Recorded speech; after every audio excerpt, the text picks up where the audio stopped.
Hommes frères, il est permis de vous dire avec assurance quant au patriarche David qu'il est mort et qu'il a été enseveli et que son sépulcre est encore aujourd'hui parmi nous.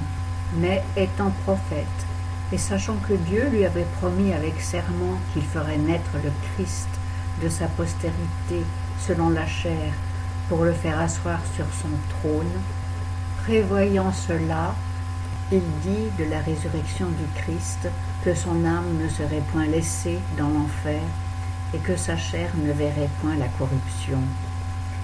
Dieu a ressuscité ce Jésus, nous en sommes tous témoins. Élevé donc à la droite de Dieu et ayant reçu du Père la promesse du Saint-Esprit, il a répandu ce que vous voyez et entendez maintenant.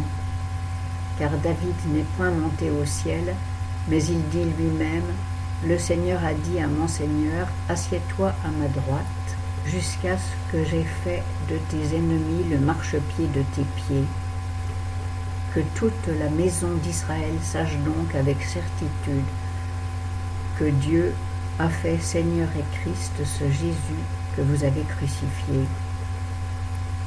Ayant entendu ces choses, ils furent touchés de componction en leur cœur et dirent à Pierre et aux autres apôtres, « Hommes frères, que ferons-nous » Et Pierre leur dit, « Repentez-vous et que chacun de vous soit baptisé au nom de Jésus-Christ pour la rémission de ses péchés, et vous recevrez le don du Saint-Esprit.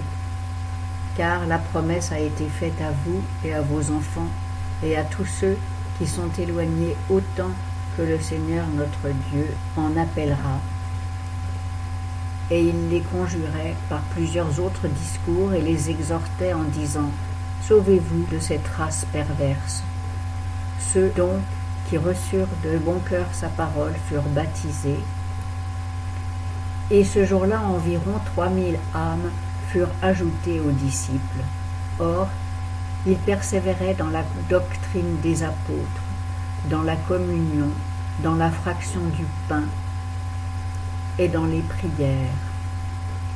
Et tout le monde avait de la crainte, et il se faisait beaucoup de miracles et de prodiges par les apôtres. Or, tous ceux qui croyaient étaient dans un même lieu et avaient toutes choses communes. Ils vendaient leurs possessions et leurs biens et les distribuaient à tous, selon le besoin que chacun en avait.